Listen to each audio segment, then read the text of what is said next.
നമസ്കാരം. Live at 6 ആരംഭിക്കുന്നു. ആദ്യം നോക്കാം പ്രധാന തലക്കെട്ടുകൾ.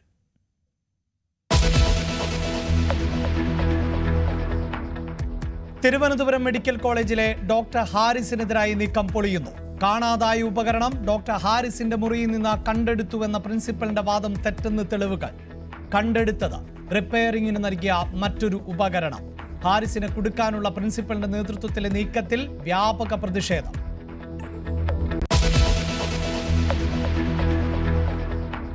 ന്യൂസ് 18 കേരളത്തിനും അവതാരക അപർണ കുറുപ്പിനുമെതിരെ അസഭ്യവർഷം തുടർന്ന് വിനായകൻ. ഇന്നത്തെ പോസ്റ്റിലും ചാനലിനും അപർണയ്ക്കും നേരെ കടുത്ത അധിക്ഷേപം. DGPക്ക് പരാതി നൽകി കേരള പത്രപ്രവർത്തക യൂണിയൻ.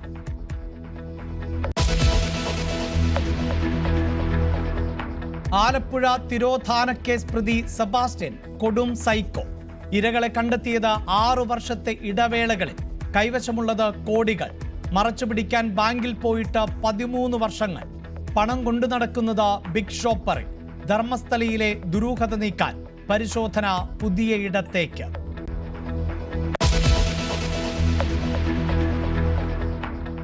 കള്ളവോട്ടാരോപണം ആവർത്തിച്ച് രാഹുൽ ഗാന്ധി. BJPയും തെരഞ്ഞെടുപ്പ് കമ്മീഷനും ലോക്സഭാ തെരഞ്ഞെടുപ്പ് അട്ടിമറിച്ചുവെന്ന ആരോപണം.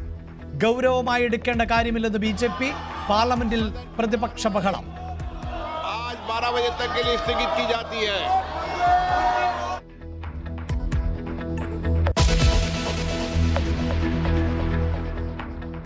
സംസ്ഥാന BJPയിൽ പോര് കനക്കുന്നു. കോർ കമ്മിറ്റി രൂപീകരണത്തിനെതിരെ TP സിന്ധുമോൾ. കോറിൽ 21 നാരായണന്മാരും ഒരു നാരായണിയുമെന്ന് പരിഹാസം. പാർട്ടി ഗ്രൂപ്പിലെ സന്ദേശം പുറത്ത്.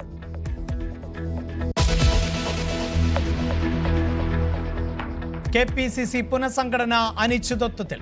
പ്രതിസന്ധിയിലായി തിരുവനന്തപുരം DCC അധ്യക്ഷ സ്ഥാനം. N ശക്തൻ തുടരണമെന്ന ചർച്ചകളിൽ ഒരു വിഭാഗം. 5ഇടങ്ങളിൽ DCC അധ്യക്ഷന്മാർ തുടർന്നേക്കും.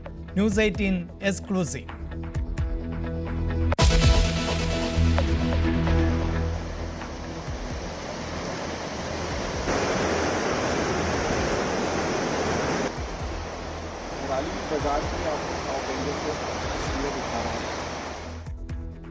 ഉത്തരാഖണ്ഡിൽ കുടുങ്ങിയ മലയാളികളെ എയർലിഫ്റ്റ് ചെയ്തു. രക്ഷാദൗത്യം തുടരുന്നു. വെല്ലുവിളിയായി പ്രതികൂല കാലാവസ്ഥ. രക്ഷാപ്രവർത്തനത്തിന് സൈന്യത്തിന്റെ പ്രത്യേക സംഘവും രംഗത്ത്.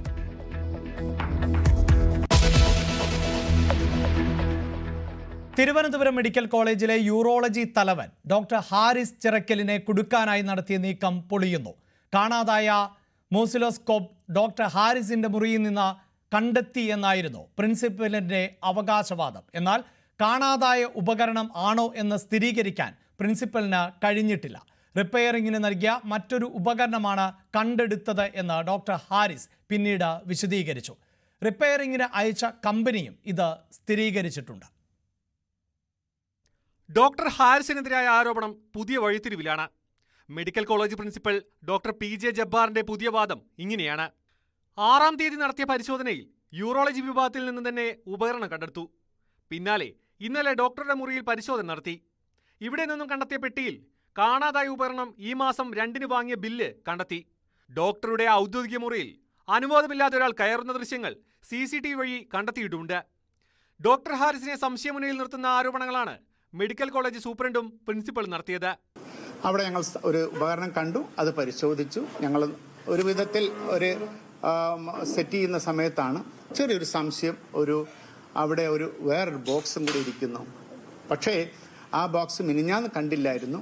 അങ്ങനെ ഒരു ബോക്സും കൂടെ കണ്ടപ്പോൾ അതും കൂടെ നോക്കിയപ്പോൾ അതിൽ ചെറിയ രീതിയിലുള്ള ബില്ലുകളും കാര്യങ്ങളും കണ്ടപ്പോൾ അതിൽ എന്തോ അസ്വാഭാവികത ഉണ്ട് എന്ന് തോന്നുകയും അങ്ങനെയാണ് വിശദമായിട്ട് ആ റൂം പരിശോധിക്കാൻ വേണ്ടിക്കൊണ്ട് വീണ്ടും ഞങ്ങൾ കുറച്ച് നേരം ഇരിക്കുകയും അതിനുശേഷം ഞങ്ങൾ നോക്കുകയും അതിനെപ്പറ്റി മനസ്സിലാക്കി പരിശോധിച്ച് ശരിയായ രീതിയിൽ റിപ്പോർട്ട് സർക്കാരിന് നൽകണം എന്നുള്ള ഉദ്ദേശത്തിലാണ് അത് ഇന്നലെ അവസാനിപ്പിച്ചത്.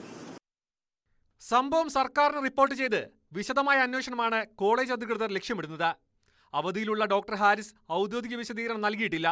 പക്ഷേ തന്റെ റൂമിൽ കണ്ടെത്തിയ പെട്ടി മുമ്പ് റിപ്പയറിംഗിന് നൽകിയ മറ്റൊരു ഉപകരണത്തിൻ്റെതാണെന്നാണ് ഡോക്ടർമാരുടെ വാട്സപ്പ് ഗ്രൂപ്പിൽ ഡോക്ടർ ഹാരിസ് വിശദീകരിച്ചത്. ഇന്നലെ തനിക്കെതിരെ ഗൂഢാലോചനയാണെന്ന് ഡോക്ടർ ഹാരിസ് പറഞ്ഞതിന് പിന്നാലെ ഇന്ന് കോളേജ് അധികൃതർ നടത്തിയ വിശദീകരണം നിരവധി ചോദ്യങ്ങൾക്കിടവയ്ക്കുന്നുണ്ട്. ഹാരിസിനെ കുടുക്കാൻ ഗൂഢാലോചന നടക്കുന്നുണ്ടോ? ഉണ്ടെങ്കിൽ പിന്നിലാര്? ആരോഗ്യമന്ത്രിയാണ് പിന്നിലെന്ന് പ്രതിപക്ഷം ആരോപിച്ചു കഴിഞ്ഞു. കഫീൽ ഖാനെ BJP സർക്കാർ വേട്ടയാടിയതിനേക്കാൾ ക്രൂരമായിട്ടാണ് പിണറായി സർക്കാർ. എന്തായിരുന്നു ബഹളം കഫീൽ ഖാനെ വേട്ടയാടിയപ്പോൾ? അതിനേക്കാൾ ക്രൂരമായിട്ടാണ് ഡോക്ടർ ഹാരിസിനെ ആരോഗ്യമന്ത്രിയുടെ നേതൃത്വത്തിൽ ഈ വേട്ടയാടുന്നത്. ഗൂഢാലോചന നടത്തി വേട്ടയാടുക. മുഖ്യമന്ത്രി പിണറായി വിജയനോട് എൻ്റെ അഭ്യർത്ഥന, ആരോഗ്യ മന്ത്രിയോട് ഈ ഹീനമായ നീക്കത്തിൽ നിന്നും പിന്മാറണം എന്നങ്ങ് ആവശ്യപ്പെടണം. ഇതിനിടെ ഡോക്ടർ ഹാരിസിന് പൂർണ്ണ പിന്തുണയുമായി ഡോക്ടർമാരുടെ സംഘടനയും രംഗത്ത് വന്നിട്ടുണ്ട്. അപ്പോൾ ഈ കാര്യത്തിൽ അദ്ദേഹത്തിന് ആവശ്യത്തിൽ കൂടുതൽ സ്ട്രെസ് എല്ലാവരും കൊടുത്തു കഴിഞ്ഞു. ഒരു സിൻസിയറായിട്ട് വർക്ക് ചെയ്യുന്ന ഒരു HOD എന്നുള്ള നിലയിൽ അദ്ദേഹത്തിന് വന്ന ആ ഒരു സ്ട്രെസ് ഊഹിക്കാൻ കഴിയുന്നതിനപ്പുറമാണ്. അപ്പോൾ അതിനൊരിക്കലും KGMCT കൂട്ടു നിൽക്കുകയില്ല, അദ്ദേഹത്തോടൊപ്പം തന്നെ ആയിരിക്കും. ഡോക്ടർ ഹാരിസിനെതിരായ ആരോപണത്തിലുണ്ടായ വഴിത്തിരിവിൽ വ്യക്തത വരുത്തേണ്ടത് ആരോഗ്യവകുപ്പാണ്. സിസ്റ്റത്തെ ചോദ്യം ചെയ്ത ഡോക്ടറെ സംശയത്തിന്റെ മുന്നിൽ നിർത്താൻ ഗൂഢാലോചന നടക്കുന്നുണ്ടോ? വാർത്താ സമ്മേളനത്തിനിടെ ഉണ്ടായ ചില രംഗങ്ങൾ സംശയങ്ങൾ ബലപ്പെടുത്തുന്നുണ്ട്.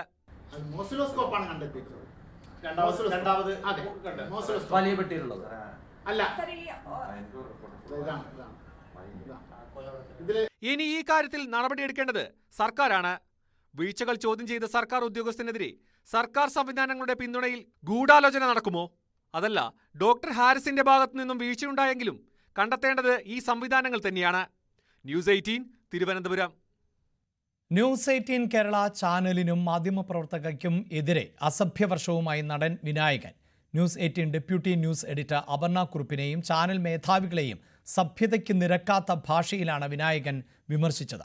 വിനായകനെതിരെ കേരള പത്രപ്രവർത്തക യൂണിയൻ ഉൾപ്പെടെ DGPക്ക് പരാതി നൽകി. കഴിഞ്ഞ ദിവസം അടൂർ ഗോപാലകൃഷ്ണനെയും യേശുദാസിനെയും കുറിച്ച് മോശമായി പറഞ്ഞ വിനായകന്റെ ഫേസ്ബുക്ക് പോസ്റ്റിനെ കുറിച്ച് അപർണ കുറുപ്പ് ഒരു വീഡിയോ ചെയ്തിരുന്നു.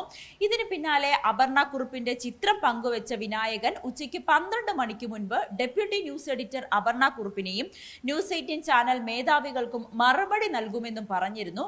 കൃത്യം 11:39 തന്നെ സോറി എന്ന് മാത്രം വിനായകൻ ഫേസ്ബുക്കിൽ എഴുതി. അത് സിനിമാ കോൺക്ലേവിലുണ്ടായ വിവാദങ്ങളിൽ അടൂർ ഗോപാലകൃഷ്ണനെയും യേശുദാസിനെയും ഒക്കെ വിനായകൻ വിമർശിച്ചിരുന്നു.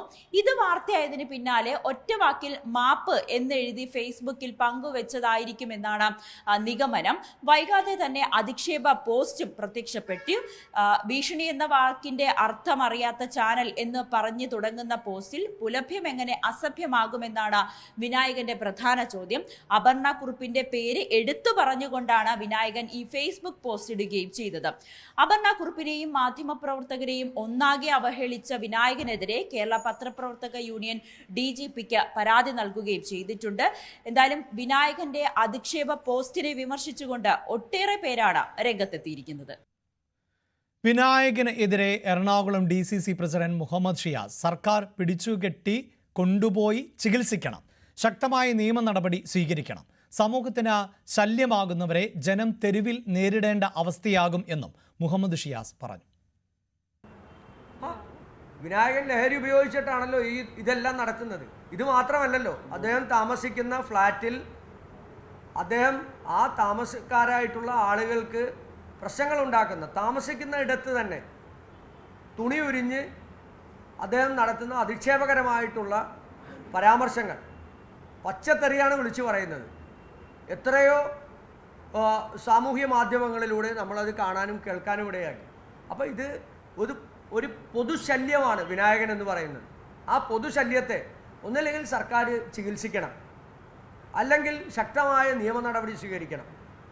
ഇതിങ്ങനെ നിരന്തരം ആവർത്തിച്ച് എല്ലാവർക്കും ഒരു തലവേദനയായി മാറുമ്പോൾ പിന്നെ ജനം തെരുവിൽ ഇവരെയൊക്കെ കൈകാര്യം ചെയ്യേണ്ട ഒരു അവസ്ഥയിലേക്ക് വരും. അതാണ് ഇനി ഉണ്ടാകാൻ പോകുന്നത്. മെമ്മറി കാർഡ് വിവാദത്തിൽ DGPക്ക് പരാതി നൽകി നടി കുക്കു പരമേശ്വരൻ തെരഞ്ഞെടുപ്പിൽ മത്സരിക്കുന്ന തന്നെ തേജോവധം ചെയ്യാനാണ് ശ്രമമെന്നും കടുത്ത സൈബർ ആക്രമണം നേരിടുകയാണ് എന്നും പരാതിയിൽ പറയുന്നുണ്ട്. അതേസമയം മെമ്മറി കാർഡ് എവിടെയെന്ന ചോദ്യത്തിന് കുക്കു പരമേശ്വരൻ മറുപടി നൽകണം എന്നാവശ്യപ്പെട്ട താരസംഘടനയായ അമ്മയ്ക്ക് പരാതി നൽകാൻ ഒരുങ്ങുകയാണ് ചില വനിതാ താരങ്ങൾ. മെമ്മറി കാർഡിന്റെ പേരിൽ തനിക്കെതിരെ ഗൂഢാലോചന നടക്കുന്നതായാണ് നടി കുക്കു പരമേശ്വരൻ സംസ്ഥാന പോലീസ് മേധാവിക്ക് നൽകിയ പരാതിയിൽ പറയുന്നത്. മെമ്മറി കാർഡുമായി തനിക്ക് ഒരു ബന്ധവുമില്ല, അനാവശ്യമായി തന്റെ പേര് വലിച്ചിഴയ്ക്കുന്നു, താൻ കടുത്ത സൈബർ ആക്രമണം നേരിടുന്നതായും തിരഞ്ഞെടുപ്പിൽ മത്സരിക്കുന്ന തന്നെ തേജോവധം ചെയ്യാനാണ് ശ്രമമെന്നും കുക്കു നൽകിയ പരാതിയിൽ വ്യക്തമാക്കുന്നുണ്ട്. പൊന്നമ്മ ബാബു, ഉഷ ഹസീന തുടങ്ങിയ അമ്മയിലെ അംഗങ്ങൾക്കെതിരെയാണ് പരാതി നൽകിയത്. അതേസമയം ദുരനുഭവങ്ങൾ റെക്കോർഡ് ചെയ്ത മെമ്മറി കാർഡ് എവിടെയാണെന്ന് അറിയിക്കണം, കുക്കു പരമേശ്വരൻ മറുപടി നൽകണമെന്ന് ആവശ്യപ്പെട്ടുകൊണ്ട് വിഷയത്തിൽ നടി ഉഷ ഹസീന, പൊന്നമ്മ ബാബു, പ്രിയങ്ക, ലക്ഷ്മിപ്രിയ എന്നിവർ അമ്മയ്ക്ക് പരാതി നൽകി. ആരുടെ നിർദ്ദേശപ്രകാരമാണ് വീഡിയോ റെക്കോർഡ് ചെയ്തതെന്ന് വ്യക്തമാക്കണമെന്നും നടിമാർ ആവശ്യപ്പെട്ടു. മീടു ആരോപണങ്ങൾ ഉയർന്നതിന് പിന്നാലെയാണ് സംഘടനയിലെ വനിതാ അംഗങ്ങൾക്ക് അവരുടെ പ്രശ്നം തുറന്നു പറയാനായി ഒരു യോഗം വിളിച്ചത്. ആ യോഗത്തിൽ പറഞ്ഞ കാര്യങ്ങൾ റെക്കോർഡ് ചെയ്ത മെമ്മറി കാർഡ് ഉപയോഗിച്ച് കുക്കു പരമേശ്വരൻ ചില വനിതാ താരങ്ങളെ ഭീഷണിപ്പെടുത്തിയെന്നാണ് ആരോപണം. അമ്മയുടെ ജനറൽ സെക്രട്ടറി സ്ഥാനത്തേക്ക് കുക്കു പരമേശ്വരൻ മത്സരിക്കുന്നതിന് പിന്നാലെയാണ് വിവാദങ്ങൾ ആളിക്കത്തുന്നത്. ന്യൂസ് 18 കൊച്ചി. താരസംഘടനയായ അമ്മയുടെ തെരഞ്ഞെടുപ്പിനെതിരെ ഒരു ശക്തി പ്രവർത്തിക്കുന്നുവെന്ന നടൻ ദേവൻ. ശ്വേതാ മേനോന് എതിരെയുള്ള കേസിൽ വിയോജിപ്പുണ്ട്. അമ്മയെ തകർക്കണമെന്ന് ചിന്തിക്കുന്നവർ ആണ് പിന്നിൽ. സ്ത്രീകൾ അനുഭവങ്ങൾ തുറന്നു പറഞ്ഞത് റെക്കോർഡ് ചെയ്തത് തെറ്റാണ്. താൻ പ്രസിഡന്റ് ആയാൽ അമ്മയിൽ റീ ഓഡിറ്റിംഗ് നടത്തുമെന്നും ദേവൻ പറഞ്ഞു. റാപ്പർ വേടൻ എവിടെയാണെന്ന് അന്വേഷിച്ചു വരുന്നതായി Kochi city police commissioner Putta Vimaladitya. ഇതര സംസ്ഥാനത്തേക്കും അന്വേഷണം വ്യാപിപ്പിച്ചിട്ടുണ്ട്. വേടന്റെ ജാമ്യാപേക്ഷയെ എതിർക്കുമെന്നും കമ്മീഷണർ പറഞ്ഞു. വേടന്റെ പ്രസന്റ് ലൊക്കേഷൻ നമ്മൾ നോക്കിക്കൊണ്ടിരിക്കുകയാണ്. അദ്ദേഹം ഒരു ആൻറ്റിസിപ്പേറ്ററി ബെയിലിന് വേണ്ടി ഫയൽ ചെയ്തിട്ടുണ്ട്. അതിൻ്റെ നിയമപരമായ രീതിയിലുള്ള കാര്യങ്ങൾ നമ്മൾ ചെയ്യാം എന്ന് പറയുന്നില്ല. നമ്മൾ ലൊക്കേഷൻസ് അതൊക്കെ എവിടെയാണെന്ന് നോക്കാം. BJP കോർ കമ്മിറ്റി രൂപീകരണത്തിൽ എതിർപ്പറിയിച്ച പാർട്ടി ഗ്രൂപ്പിൽ സന്ദേശം. എതിർപ്പറിയിച്ചത് മുൻ സംസ്ഥാന വക്താവ് TP സിന്ധുമോളാണ്. കോർ കമ്മിറ്റിയിൽ കൂടുതൽ സ്ത്രീകളെ ഉൾപ്പെടുത്താത്തതിൽ ആണ് വിമർശനം. കോറിൽ 21 നാരായണന്മാരും ഒരു നാരായണിയും മാത്രമാണ് എന്നാണ് പരിഹാസം. വിവരങ്ങളുമായി VV അരുൺ ആണ് ചേരുന്നത്. അരുൺ, കഴിഞ്ഞ ദിവസമായിരുന്നു ഈ പട്ടിക പുറത്തുവിട്ടത്. അതിൽ ഒരു സ്ത്രീക്ക് മാത്രമാണ് ഇടം ലഭിച്ചത് എന്ന വിമർശനം ഉയരുന്നു. പ്രത്യേകിച്ച് നാരീ ശക്തിയൊക്കെ പ്രധാനമന്ത്രി ഉയർത്തി കാണിക്കുന്ന ഒരു പശ്ചാത്തലമുണ്ട്. സംഘടനാ തലത്തിൽ ഉൾപ്പെടെ സ്ത്രീകൾക്ക് വലിയ പരിഗണന നൽകുന്നുവെന്ന് BJPയുടെ ദേശീയ നേതൃത്വം ആവർത്തിക്കുമ്പോഴാണല്ലോ പാർട്ടിക്കകത്ത് നിന്ന് ഈ വിമർശനം സംസ്ഥാനത്ത് ഉയരുന്നത്. തീർച്ചയായിട്ടും ഇന്നലെയാണ് ജംബോ കോർ കമ്മിറ്റി BJP ദേശീയ നേതൃത്വ അനുമതിയോടുകൂടി സംസ്ഥാന നേതൃത്വം പ്രഖ്യാപിച്ചത്. ആ കോർ കമ്മിറ്റിക്കെതിരെയാണ് ഇപ്പോൾ വിമർശനം ഉന്നയിക്കുന്നത്. BJPയുടെ പാർട്ടി ഗ്രൂപ്പിൽ തന്നെയാണ് ഇത്തരത്തിലൊരു പരിഹാസ രൂപേണയുള്ള വിമർശനം സിന്ധുമോൾ ഉന്നയിക്കുന്നത്. ഏറ്റവും പ്രധാനപ്പെട്ട കാര്യം, നാരായണന്മാരുടെ എണ്ണം കൂട്ടാനുള്ള കാരണം ഉണ്ട്. നാരായണി ഒന്നു മതി, സകല സ്ത്രീകൾക്ക് വേണ്ടി സംസാരിക്കാൻ കനൽ തരി മതി എന്ന താരം നാവടക്കൂ പണിയെടുക്കൂ എന്ന ആപ്തവാക്യോട് പ്രസക്തമാണോ എന്നറിയില്ല. പക്ഷേ ഞാൻ സ്ത്രീയായത് കുറ്റമല്ല, അനുഗ്രഹമാണെന്നൊക്കെ പറഞ്ഞുകൊണ്ട് പുതിയ കോർ കമ്മിറ്റിക്ക് ആശംസകൾ നേരിടും തുടങ്ങുന്ന ഒരു കുറിപ്പാണ് സിന്ധുമോൾ ഇട്ടിട്ടുള്ളത്. നാരി ടു നാരായണി എന്നാണ് നരേന്ദ്രമോദി പറയുന്നത്. പക്ഷേ 22 നിന്നും ഇനിയും 25ലേക്ക് എത്തിയില്ല എന്നാണ് സത്യം.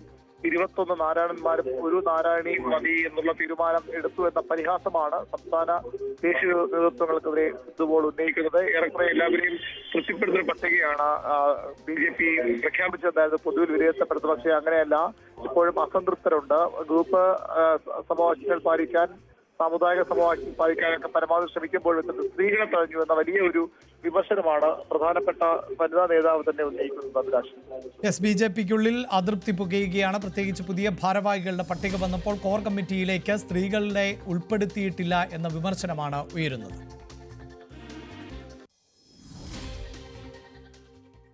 കോൺഗ്രസ് പുനഃസംഘടനാ ചർച്ച അനിശ്ചിതത്വത്തിൽ. തിരുവനന്തപുരം DCC അധ്യക്ഷ സ്ഥാനത്തെ ചൊല്ലിയുള്ള തർക്കം ആണ് പ്രതിസന്ധിക്ക് പ്രധാന കാരണം. N ശക്തൻ തുടരണമെന്ന ഒരു വിഭാഗം നിലപാട് എടുക്കുകയും മറുവിഭാഗം ഇതിനെ എതിർക്കുകയും ചെയ്തതോടെയാണ് ചർച്ചകൾ വഴിമുട്ടിയത്. അതേസമയം 9 ഇടങ്ങളിലെ DCC അധ്യക്ഷന്മാരെ മാറ്റിയേക്കും എന്നാണ് സൂചന. News 18 exclusive. ഗ്രൂപ്പ് നേതാക്കളുമായും പാർട്ടിയിൽ നിർണായക സ്വാധീനമുള്ള മുതിർന്ന നേതാക്കളുമായും അവസാനഘട്ട ചർച്ചകൾ പൂർത്തിയാക്കി അനുനയ നീക്കത്തിലൂടെ പുനഃസംഘടനാ പട്ടിക പുറത്തുവരാനിരിക്കെയാണ് തിരുവനന്തപുരം DCC അധ്യക്ഷ സ്ഥാനത്തെ ചൊല്ലി തർക്കം രൂക്ഷമാകുന്നത്. പ്രവർത്തക സമിതി അംഗം ശശി തരൂർ, UDF കൺവീനർ അടൂർ പ്രകാശ് തുടങ്ങിയവരാണ് അധ്യക്ഷ സ്ഥാനത്ത് ശക്തൻ തന്നെ തുടരട്ടെ എന്ന നിർദ്ദേശം മുന്നോട്ട് വെച്ചത്. എന്നാൽ പ്രതിപക്ഷ നേതാവ് വി ഡി സതീശൻ മുമ്പോട്ട് വെച്ച ചെമ്പഴന്തി അനിലിന്റെയും രമേശ് ചെന്നിത്തല നിർദ്ദേശിച്ച ശരത്ചന്ദ്ര പ്രസാദിന്റെയും പേരുകൾക്ക് പുറമെ M Vincent, Manakkad Suresh, K S Sabarinathan, R V Rajesh തുടങ്ങിയ പേരുകളും നേതൃത്വത്തിന്റെ പരിഗണനാ പട്ടികയിൽ ഇടം പിടിച്ചിരുന്നു. ശക്തനെ തുടരാൻ അനുവദിക്കുന്നതിലൂടെ തദ്ദേശ തെരഞ്ഞെടുപ്പിൽ നാടാർ വിഭാഗത്തിന്റെ പിന്തുണ ഉറപ്പാക്കാനാകുമെന്നാണ് അദ്ദേഹത്തെ അനുകൂലിക്കുന്നവരുടെ വാദം. എന്നാൽ ഇതിന് കനത്ത വില നൽകേണ്ടി വരുമെന്നാണ് പാർട്ടിയിലെ രണ്ടാം നിരയുടെ ആക്ഷേപം. അതേസമയം എറണാകുളം, തൃശൂർ, പത്തനംതിട്ട, മലപ്പുറം, കണ്ണൂർ ജില്ലകളിൽ നിലവിലെ DCC അധ്യക്ഷന്മാർ തുടർന്നേക്കും. അതിനിടെ പാർട്ടി അധ്യക്ഷ സ്ഥാനത്ത് നിന്ന് കെ സുധാകരനെ നീക്കാൻ രഹസ്യ ഇടപെടൽ നടത്തിയ KPCC ജനറൽ സെക്രട്ടറിയെ വൈസ് പ്രസിഡന്റ് സ്ഥാനത്തേക്ക് പരിഗണിക്കുന്നതിനെതിരെ സുധാകരൻ പക്ഷവും എതിർപ്പ് പരസ്യമാക്കിയിരിക്കുകയാണ്. സുധാകരനെ അധ്യക്ഷ സ്ഥാനത്ത് നിന്ന് മാറ്റാൻ ഹൈക്കമാൻഡിലെ ഒരു പ്രമുഖനുമായി അണിയറ നീക്കം നടത്തിയതിനുള്ള പ്രതിഫലമായാണ് ഇയാളെ വൈസ് പ്രസിഡന്റ് സ്ഥാനത്തേക്ക് പരിഗണിക്കുന്നതെന്നാണ് സുധാകരന്റെ ആക്ഷേപം. ഈ നീക്കത്തിനെതിരെ പ്രവർത്തക സമിതി അംഗം കൂടിയായ കെ സുധാകരൻ പരസ്യ നിലപാട് സ്വീകരിച്ചേക്കുമെന്നാണ് സൂചന. എതിർപ്പുകൾ വകവയ്ക്കാതെ പുനഃസംഘടനാ പട്ടിക പുറത്തിറക്കിയാൽ തുടർന്നുണ്ടാകുന്ന പൊട്ടിത്തെറി തെരഞ്ഞെടുപ്പ് ഒരുക്കങ്ങളെ പ്രതികൂലമായി ബാധിച്ചേക്കുമെന്ന ആശങ്കയാണ് നേതൃത്വത്തെ കുഴയ്ക്കുന്നത്. Dan Kurian, news 18, Thiruvananthapuram. CPI Thiruvananthapuram ജില്ലാ സമ്മേളനത്തിൽ ഭക്ഷ്യമന്ത്രി GR അനിലിന് രൂക്ഷ വിമർശനം. വിലക്കയറ്റം തടഞ്ഞു നിർത്താൻ കഴിയുന്നില്ല, 13-ന് അവശ്യ സാധനങ്ങൾക്ക് വില കൂട്ടില്ല എന്ന വാഗ്ദാനം പാഴ്വാക്കായി, വെളിച്ചെണ്ണ വില വർധനവും നാണക്കേടായി, കുറഞ്ഞ വിലയിൽ പൊതുവിപണിയിൽ കിട്ടും എന്നിരിക്കെ എന്തിന് കേരയുടെ എണ്ണ വാങ്ങണം എന്ന ചോദ്യവും ഉയർന്നു. വോട്ട് കൊള്ളയിലൂടെ ആണ് നരേന്ദ്രമോദി പ്രധാനമന്ത്രിയായത് എന്ന് രാഹുൽ ഗാന്ധി. BJPയും തെരഞ്ഞെടുപ്പ് കമ്മീഷനും ചേർന്ന് ലോക്സഭാ തെരഞ്ഞെടുപ്പ് അട്ടിമറിച്ചുവെന്നും ബംഗളൂരുവിൽ കോൺഗ്രസ് സംഘടിപ്പിച്ച പ്രതിഷേധ റാലിയിൽ രാഹുൽ ഗാന്ധി വിമർശിച്ചു. രാഹുലിൻ്റേത് രാഷ്ട്രീയ നാടകമെന്നും ആരോപണങ്ങൾ ഗൗരവമായി എടുക്കേണ്ട കാര്യമില്ല എന്നുമായിരുന്നു BJPയുടെ പ്രതികരണം. ബീഹാർ വോട്ടർ പട്ടിക പരിഷ്കരണവും വോട്ടുകൊള്ള ആരോപണവും ഉയർത്തി പ്രതിപക്ഷ പ്രതിഷേധത്തിൽ ലോക്സഭയും രാജ്യസഭയും ഇന്ന് തടസ്സപ്പെട്ടു. നമ്മുടെ വോട്ട്, നമ്മുടെ അവകാശം, നമ്മുടെ സ്വാതന്ത്ര്യം എന്നീ മുദ്രാവാക്യമുയർത്തിയാണ് കോൺഗ്രസ് പ്രതിഷേധം. ബംഗളൂരു ഫ്രീഡം പാർക്കിൽ നടന്ന പ്രതിഷേധ റാലിയിൽ തിരഞ്ഞെടുപ്പ് കമ്മീഷനെയും BJPയെയും കടന്നാക്രമിച്ച് പ്രസംഗം. മോദി അധികാരത്തിലെത്തിയത് 25 സീറ്റിന്റെ ഭൂരിപക്ഷത്തിൽ. തിരഞ്ഞെടുപ്പ് കമ്മീഷൻ ഡിജിറ്റൽ വോട്ടർ പട്ടികയും പോളിംഗ് ബൂത്തിലെ CCTV ദൃശ്യങ്ങളും കൈമാറിയാൽ വോട്ട് കൊള്ളയിലൂടെയാണ് മോഡി അധികാരത്തിലെത്തിയതെന്ന് തെളിയുമെന്ന് രാഹുൽ ഗാന്ധി. നരേന്ദ്ര മോദി 25 सीट की मार्जिन से प्रधानमंत्री हैं. एक सीट हमने दिखा दी कि चोरी हुई है. 25 सीट वो 35,000 या कम वोटों से जीते हैं. अगर हमें इलेक्ट्रॉनिक डेटा मिल जाए, हम साबित कर देंगे कि हिंदुस्तान का प्रधानमंत्री चोरी करके प्रधानमंत्री बना है. പാർലമെന്റിലും ഭരണഘടന തൊട്ടും പ്രതിജ്ഞ ചെയ്ത ആളാണ് താനെന്ന് തിരഞ്ഞെടുപ്പ് കമ്മീഷന് രാഹുലിന്റെ മറുപടി. मुझसे कहता है कि मुझे ओथ लेना है. मैंने पार्लियामेंट के सामने, पार्लियामेंट के अंदर ओथ लिया है. इस संविधान के सामने ओथ लिया है. इस पर हाथ डाल के वोट लिया है. इस पे हाथ डालकर ओथ लिया है. വോട്ടുകൊള്ള ആരോപണം രാഷ്ട്രീയ നാടകമെന്നും ഗൗരവത്തിലെടുക്കേണ്ടെന്നുമാണ് BJPയുടെ പ്രതികരണം. ബീഹാർ വോട്ടർ പട്ടിക പരിഷ്കരണവും വോട്ടുകൊള്ള ആരോപണവും ഉയർത്തിയുള്ള പ്രതിപക്ഷ പ്രതിഷേധത്തിൽ ലോക്സഭയും രാജ്യസഭയും തടസ്സപ്പെട്ടു. News desk, news 18. ഉത്തരാഖണ്ഡ് ദുരന്തത്തിൽ കരസേന രക്ഷാദൗത്യം ഏറ്റെടുത്തു. വയനാട്ടിൽ സജ്ജീകരിച്ചതിന് സമാനമായ ബെയിലി പാലം നിർമ്മാണം ആരംഭിച്ചു.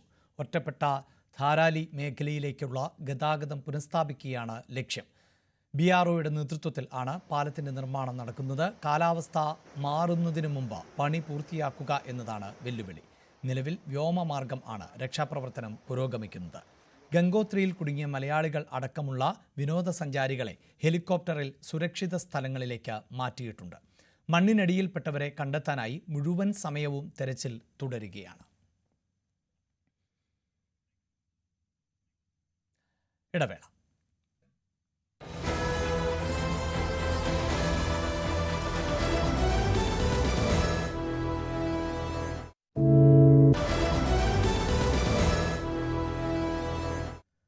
ആരാണ് സൈക്കോ സെബാസ്റ്റ്യൻ?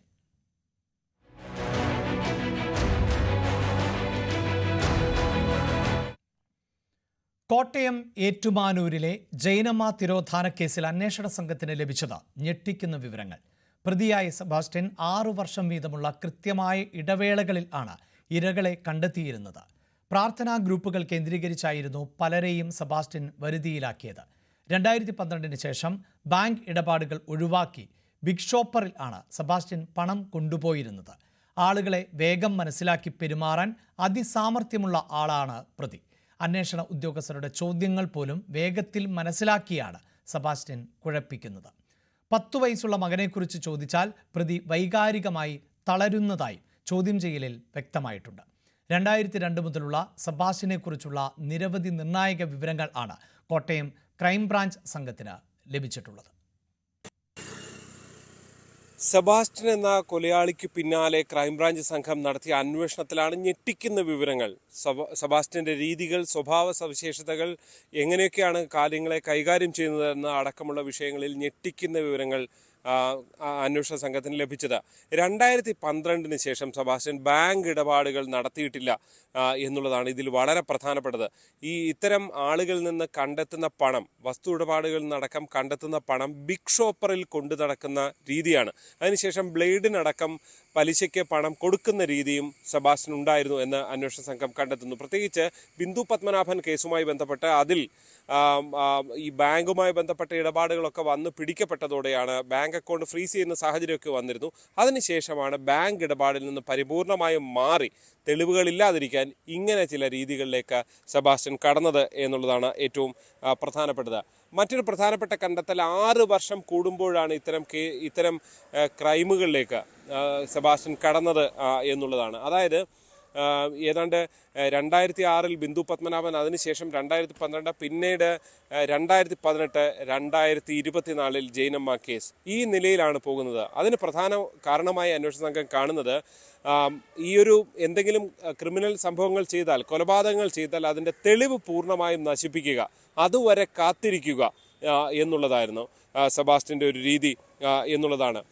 മറ്റൊന്നുള്ളത്, ഈ കേസുകൾ തമ്മിൽ ബന്ധമുണ്ട് എന്ന വളരെ നിർണായകമായ കണ്ടെത്തലും കോട്ടയത്തെ അന്വേഷണ സംഘം കണ്ടെത്തിയിരിക്കുന്നു എന്നുള്ളതാണ്.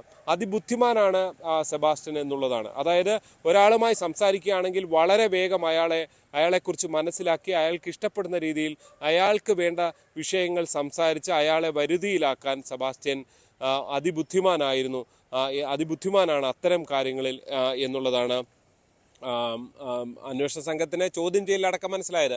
അതേപോലെ തന്നെ ആളുകളെ, ഉദ്യോഗസ്ഥരെ എന്ത് ചോദ്യം ചോദിക്കും എന്നതടക്കം കൃത്യമായി മനസ്സിലാക്കുന്നു. അങ്ങനെ മനസ്സിലാക്കി ഏറ്റവും ഒടുവിൽ ഉത്തരങ്ങളിലേക്ക് എത്താതെ വഴുതി പോകാനും സെബാസ്റ്റ്യന് കഴിയുന്നുണ്ട്.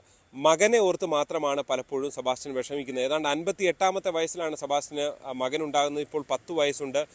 ഈ കുട്ടിയെ ഏറെക്കാലത്തിന് ശേഷം, കല്യാണത്തിന് കുറേ കാലം ശേഷമാണ് കുട്ടി ഉണ്ടാകുന്നത്. അതിന് സംസാര ശേഷിയുമായി ബന്ധപ്പെട്ട പ്രശ്നങ്ങളുണ്ടായിരുന്നു. ഇതിനെല്ലാം ചികിത്സയൊക്കെ നൽകുകയൊക്കെ ചെയ്തതാണ്. ആ നിലയിലാണ് മുന്നോട്ട് കൊണ്ടുപോയത് മകൻ്റെ കാര്യത്തിൽ എന്നുള്ളതാണ്. എന്തായാലും ഒരു കാര്യമുള്ളത്, ഇങ്ങനെയൊക്കെ ബുദ്ധി പല കാര്യത്തിലും കാണിക്കുമ്പോഴും അതിബുദ്ധി സെബാസ്റ്റ്യനെ കുടുക്കി. ഇപ്പോൾ ബിന്ദു പത്മനാഭൻ കേസിലും പിന്നീട് ബിന്ദു പത്മനാഭൻ ജീവിച്ചിരിപ്പുണ്ട് എന്ന് വരുത്തി തീർക്കാനുള്ള പല ശ്രമങ്ങളും നടത്തി. ഏറ്റവും ഒടുവിൽ ജൈനമ്മ കേസിലും ജൈനമ്മയുടെ ഫോൺ ഉപയോഗിച്ച് മിസ് കോൾ അടിച്ചുകൊണ്ട് ജൈനമ്മ ജീവിച്ചിരിപ്പുണ്ട് എന്ന് കുടുംബങ്ങളെ ബോധ്യപ്പെടുത്താൻ വേണ്ടിയുള്ള ശ്രമം നടത്തി എന്നുള്ളതാണ്. പക്ഷേ അത് ഈ പുതിയ കാലത്ത് CCTV-കളുടെയൊക്കെ കാലത്ത് മൊബൈൽ ടവർ ലൊക്കേഷനൊക്കെ പരിശോധിച്ചുകൊണ്ട് കേസ് അന്വേഷിക്കുന്ന കാലത്ത് സെബാസ്റ്റ്യനെ കുടുക്കി എന്നുള്ളതാണ്. അതാണ് ഈരാറ്റുപേട്ടയിലെ കടയിൽ CCTV-യിൽ സെബാസ്റ്റ്യൻ ജൈനമ്മയുടെ ഫോണുമായി നിൽക്കുന്ന ദൃശ്യങ്ങൾ പിടിച്ചതിലൂടെ വ്യക്തമാകുന്നത്. എന്തായാലും സാധാരണഗതിയിലുള്ള ഒരു പെട്ടെന്നുണ്ടാകുന്ന ക്രിമിനലുകൾ നടത്തുന്ന കൊലപാതകമല്ല സെബാസ്റ്റ്യൻ നടത്തിയിട്ടുള്ളത്. അത് കൃത്യമായ ഇടവേളകളിലാണ് എന്നുള്ളതാണ്. ഇത്തരം സംഭവങ്ങളിലൊക്കെ തെളിവ് കണ്ടെത്താൻ കഴിയുമോ എന്നുള്ളതാണ്, കൂടുതൽ ശാസ്ത്രീയ പരിശോധനാ ഫലങ്ങൾ കണ്ടെത്താൻ കഴിയുമോ എന്നുള്ളതാണ്. അതിനുവേണ്ടിയുള്ള ശ്രമമാണ് കോട്ടയത്തെ അന്വേഷണ സംഘം നടത്തുന്നത്. G Sreejith, news 18 Kottayam. ധർമ്മസ്ഥലയിലെ ദുരൂഹതകൾ.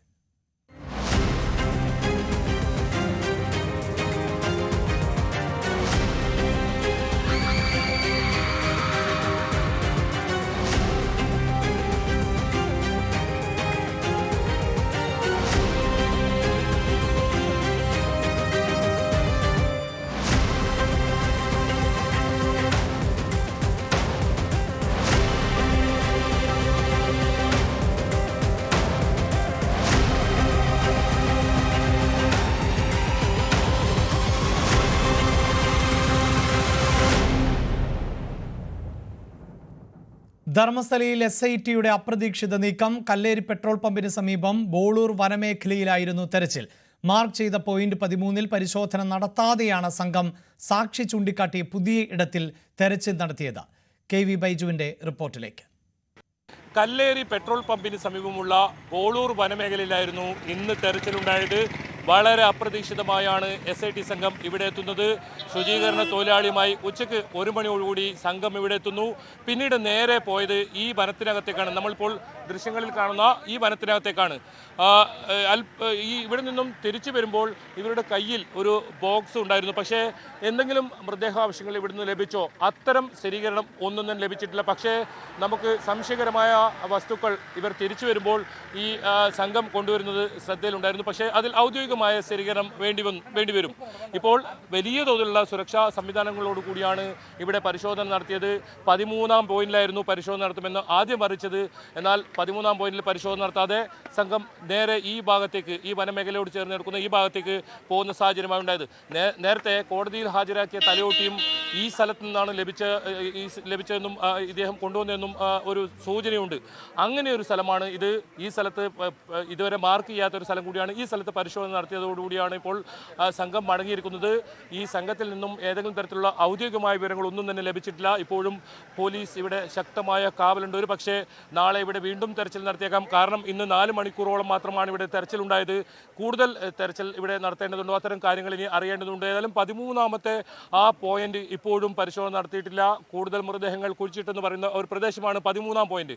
13-ാം പോയിന്റിൽ മാർക്ക് ചെയ്ത് ഇത്തരത്തിൽ അവിടെ ഈ ശുചീകരണ തൊഴിലാളി ഒരുപാട് മൃതദേഹങ്ങൾ കുഴിച്ചിട്ടെന്ന് പറയുന്ന അവിടെ മാർക്ക് ചെയ്തിട്ടുണ്ട്. പക്ഷേ പുതിയ സംവിധാനങ്ങൾ കൊണ്ടുവന്ന് പരിശോധന നടത്തണം. അതല്ലാതെ അവിടെ ഒരു പരിശോധന നടത്തുക പ്രായോഗികമല്ല. കാരണം അവിടെ നേരത്തെ ഉണ്ടായതിനേക്കാൾ വലിയ നിർമ്മിതി അവിടെ ഉണ്ടായിട്ടുണ്ട്. റോഡിൻ്റെ നിർമ്മാണവുമായി ബന്ധപ്പെട്ട് കൂടുതൽ മണ്ണുകൾ അവിടെ നിക്ഷേപിച്ചിട്ടുണ്ട്.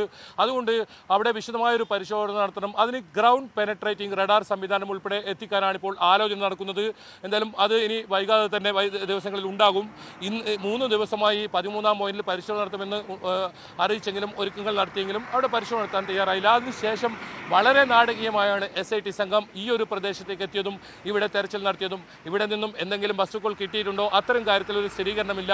തിരിച്ചു പോകുമ്പോൾ ഈ സംഘത്തിൻ്റെ കയ്യിൽ ഒരു ബോക്സ് ഉണ്ടായിരുന്നു. അത് ദൃശ്യങ്ങളിൽ തന്നെ കാണാം. അഖിൽ ഓട്ടുപാറ പകർത്തിയ ദൃശ്യങ്ങളിൽ അത് കൃത്യമായി പതിഞ്ഞിട്ടുണ്ട്. എന്നാലും SIT ഇതുവരെ ഈ പരിശോധനയിൽ നടത്തിയ ഒരു വിവരങ്ങളും പുറത്തുവിടാൻ തയ്യാറായിട്ടില്ല. അത് വരും ദിവസങ്ങളിൽ ഒരു പക്ഷേ പുറത്തുവിടുമായിരിക്കും.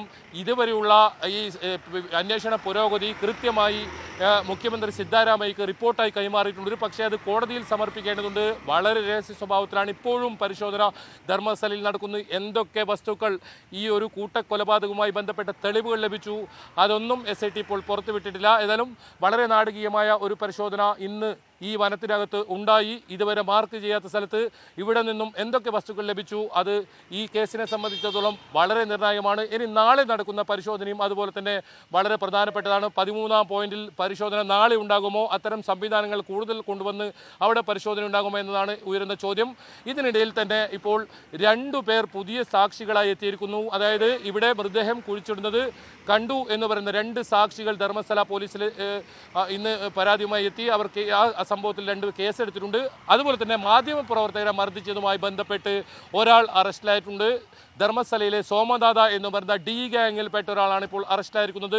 150 പേർക്കെതിരെ, അതായത് കണ്ടാലറിയാവുന്ന 150 പേർക്കെതിരെ കേസെടുത്തിട്ടുണ്ട്. 7 കേസുകളാണ് ഈ സംഭവത്തിൽ ധർമ്മസ്ഥല പോലീസ് രജിസ്റ്റർ ചെയ്തിട്ടുള്ളത്. എന്നാലും ഇനി നാളത്തെ പരിശോധന നിർണായകമാണ്.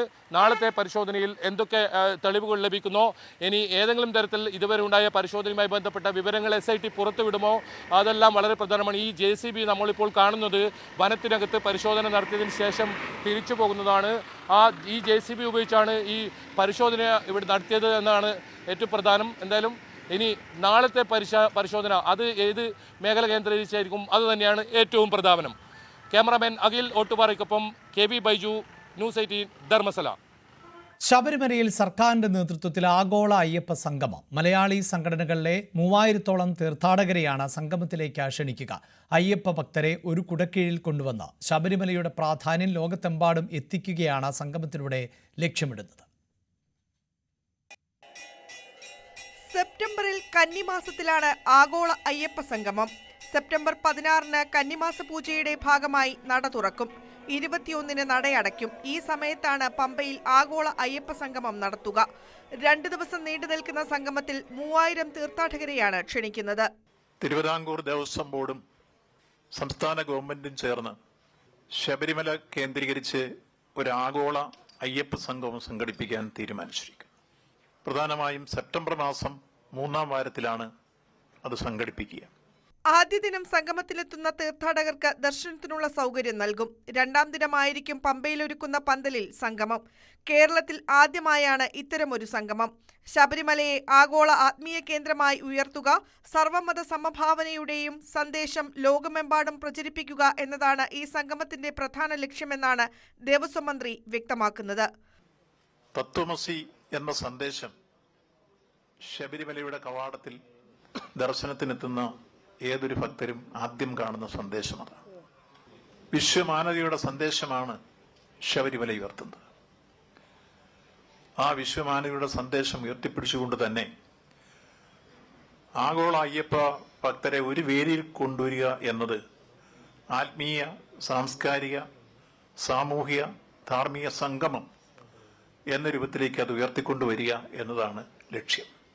സാമുദായിക സംഘടനകൾ, മലയാളി സംഘടനകൾ, ലോക കേരള സഭയിലെ അംഗങ്ങൾ എന്നിവർക്കിടയിൽ നിന്നാണ് സംഗമത്തിലെ പ്രതിനിധികളെ ക്ഷണിക്കുക. കേരള, തമിഴ്നാട് മുഖ്യമന്ത്രിമാർ, ആത്മീയ നേതാക്കൾ എന്നിവരെ ഉദ്ഘാടന ചടങ്ങിൽ പങ്കെടുപ്പിക്കാനാണ് ശ്രമം. അയ്യപ്പ ഭക്തർക്ക് തീർത്ഥാടനാനുഭവം പങ്കുവയ്ക്കുന്നതിനുള്ള സെഷനും സംഗമത്തിലുണ്ടായേക്കും. ന്യൂസ് 18 തിരുവനന്തപുരം. ഒഡീഷയിൽ വൈദികർക്കെതിരായ ആക്രമണം മതസ്വാതന്ത്ര്യത്തിനും ന്യൂനപക്ഷത്തിനുമെതിരെയുള്ള അതിക്രമം എന്ന് CBCI അധ്യക്ഷൻ ആർച്ച് ബിഷപ്പ് ആൻഡ്രൂസ് താഴത്ത്. വൈദികർ അധിക്ഷേപം നേരിട്ടു. ആക്രമണം നടത്തിയത് തീവ്രവാദികളാണ്. ജാതിമത ഭേദമന്യേ എല്ലാവർക്കും ഇവിടെ ജീവിക്കാൻ കഴിയണം. കേന്ദ്രവും അതാത് സംസ്ഥാനങ്ങളും ഇടപെടണം എന്നും ആൻഡ്രൂസ് താഴത്ത് ആവശ്യപ്പെട്ടു. ബന്ധപ്പെട്ട സർക്കാരുകൾ, എല്ലാ സർക്കാരുകളോടും, ഞാനിപ്പോൾ സംസ്ഥാനവും ഇതിലുണ്ട്, അവരോട് പറയുന്നത് ഇന്ത്യൻ ഭരണഘടന കാത്തു സൂക്ഷിക്കാൻ സർക്കാരുകൾ നടപടിയെടുക്കണം. അത് കേന്ദ്രമാണെങ്കിൽ സംസ്ഥാനം, എല്ലാ രാഷ്ട്രീയ പാർട്ടിക്കാരും അതിനുറപ്പാക്കണം. അതുകൊണ്ട് ഞാനൊരു രാഷ്ട്രീയ പാർട്ടി പറയുന്നില്ല, എല്ലാവരും അവരവരുടേതായ രീതിയിലുള്ള വ്യാഖ്യാനമല്ല, സത്യം അറിഞ്ഞ് ഇത് ഇന്ത്യയാണ്, ഇന്ത്യയുടെ സ്വാതന്ത്ര്യമാണ്, ആ സ്വാതന്ത്ര്യം സംരക്ഷിക്കപ്പെടണം. അതുകൊണ്ട് ഇങ്ങനെ ശരിയാണ്, ഇന്ത്യയിൽ ക്രൈസ്തവർക്കെതിരായിട്ടുള്ള ഒരു ആക്രമണങ്ങൾ എന്ന് തന്നെ പറയാം. അത് ഇന്ത്യയിലും ലോകത്തിൻ്റെ വിവിധ ഭാഗങ്ങളും ഉണ്ട്. ഇപ്പോൾ ഞാൻ മറ്റു സ്ഥലങ്ങളിൽ പോയിരുന്നു, അവിടെയും ചില രാജ്യങ്ങളിൽ ഇതുമുണ്ട്. അതുകൊണ്ട് കൂടിക്കൊണ്ടിരിക്കുന്ന ഒരു സാഹചര്യത്തിൽ സമാധാനവും സന്തോഷവും എല്ലാവർക്കും സഹവർത്തിത്വത്തിനും വേണ്ടി എല്ലാവരും ഒറ്റക്കെട്ടായി നിൽക്കണം. ഇതിൽ ഏറ്റവും ഉറപ്പുവരുത്തേണ്ടത് സർക്കാരുകളുടെ ഭാഗത്തു നിന്നാണ്. ആര് ഭരിച്ചാലും, ഏത് രാഷ്ട്രീയ പാർട്ടി ഭരിച്ചാലും. ഒഡീഷയിൽ വൈദികരെ ആക്രമിച്ചത് മതപരിവർത്തനം ആരോപിച്ച് ഭീഷണിപ്പെടുത്തിയെന്ന ആക്രമിക്കപ്പെട്ട വൈദികന്റെ പിതാവ് ജോർജ്. അക്രമി സംഘത്തിൽ 80ഓളം പേർ ഉണ്ടായിരുന്നു. ബൈക്കും ഫോണും നശിപ്പിച്ചു. ഫാദർ ലിജോയുടെ കൂടെയുണ്ടായിരുന്ന 2 പേർക്ക് നല്ല പരുക്ക് പറ്റിയിട്ടുണ്ട് എന്നും ജോർജ് പറഞ്ഞു. 45 മിനിറ്റോളം കഴിഞ്ഞ പിന്നെ പോലീസ് വന്നിട്ടും അവർ അങ്ങോട്ട് അടുപ്പിക്കുകയല്ല പോലീസിനെ. പിന്നെ പോലീസുകാർ പറഞ്ഞത് ഇവരെ കൊണ്ടുപോയി ഞങ്ങൾ ചോദ്യം ചെയ്യാൻ വേണ്ടിയിട്ടാണ്, സ്റ്റേഷനിൽ കൊണ്ടുപോകാൻ വേണ്ടിയിട്ടാണ് ഞങ്ങൾ വന്നിരിക്കുന്നതെന്ന് പറഞ്ഞതിൻ്റെ പേരിലാണ് പോലീസിൻ്റെ കൊടുത്തുവിട്ട്. അങ്ങനെ പോലീസ് രക്ഷപ്പെടുത്തി മുറി കൊണ്ടാക്കി. ഇപ്പോൾ കേരളത്തിൽ പ്രശ്നങ്ങളായി കഴിഞ്ഞപ്പോഴത്തേനും അവിടെ കൂടുതൽ വിഷയങ്ങളാകുന്നുണ്ട്, വാർത്തയായപ്പോൾ. അതുകൊണ്ട് പിന്നെ കേസ് കൊടുക്കാനായിട്ട് ഒരു സത്യാവസ്ഥ എന്താണെന്ന് പോലീസ് സ്റ്റേഷനിൽ എഴുതി കൊടുക്കാനായിട്ട് പ്ലാൻ ചെയ്ത് ഇരിക്കുന്നു. കഴിഞ്ഞ ദിവസങ്ങളിൽ ഛത്തീസ്ഗഡ്, ഒഡീഷ എന്നീ സംസ്ഥാനങ്ങളിൽ ക്രൈസ്തവർക്കെതിരെ നടന്ന ആക്രമണങ്ങളിൽ കടുത്ത പ്രതിഷേധം രേഖപ്പെടുത്തുകയാണ് കത്തോലിക്ക കോൺഗ്രസ്. കേന്ദ്ര നേതൃത്വം പ്രധാനമന്ത്രി നരേന്ദ്രമോദിക്ക് കത്തയക്കുകയും ചെയ്തു. സമുദായത്തിന്റെ സുരക്ഷയും മതസ്വാതന്ത്ര്യവുമാണ് ജനാധിപത്യത്തിന്റെ ആധാരശിലകൾ എന്ന് കത്തിൽ ഓർമ്മപ്പെടുത്തുന്നുണ്ട്. ന്യൂനപക്ഷങ്ങളോടുള്ള സംഘടിതമായ അനീതിക്ക് മുന്നിൽ നിശബ്ദത പാലിക്കുന്നത് കുറ്റകരമാണ് എന്ന് Catholic Congress global director father Philip Kaviyil കത്തിൽ വ്യക്തമാക്കി. ഒരിടവേള കൂടി.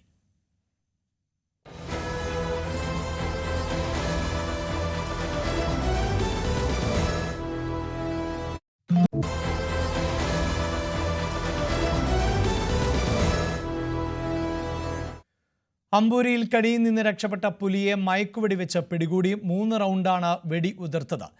പന്നിക്ക് വെച്ച കെണിയിൽ കുടുങ്ങിയ പുലി മയക്കുവെടി വെക്കുന്നതിന് ഇടയിൽ രക്ഷപ്പെടുകയും ചെയ്തിരുന്നു. തുടർന്ന് നടത്തിയ തെരച്ചിലിൽ കണ്ടെത്തിയ പുലിയെ വീണ്ടും മയക്കുവെടി വെച്ചാണ് പിടികൂടിയത്. അമ്പൂരി ചാക്കപ്പാറ കള്ളിമൂടിലാണ് രാവിലെ പുലി കെണിയിൽ കുടുങ്ങിയത്. കാരിക്കുഴി സെറ്റിൽമെന്റിൽ പന്നിയെ പിടികൂടുന്നതിനായി ഇട്ടിരുന്ന വലയിലാണ് പുലി കുടുങ്ങിയത്.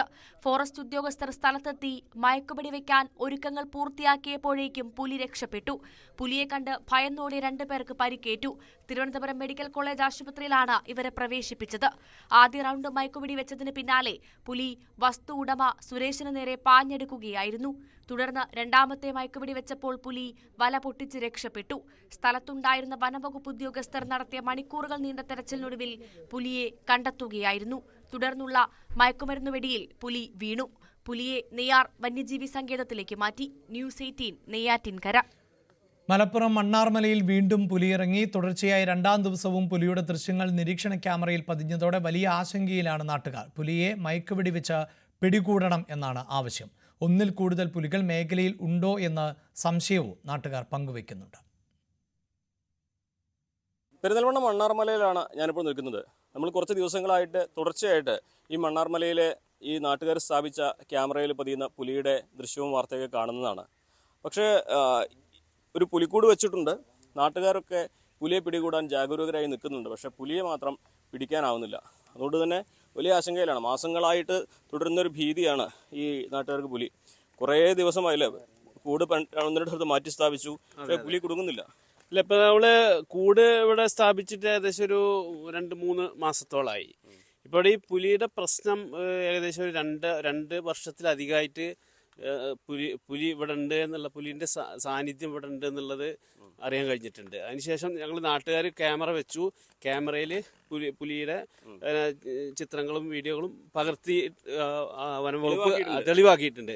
വനംവകുപ്പ് അധികൃതർക്ക് ഞങ്ങളത് കൊടുക്കുകയും അവർ പുലിയുടെ സാന്നിധ്യം ഉണ്ടെന്ന് ഉറപ്പാക്കുകയും ചെയ്തിട്ടുണ്ട്.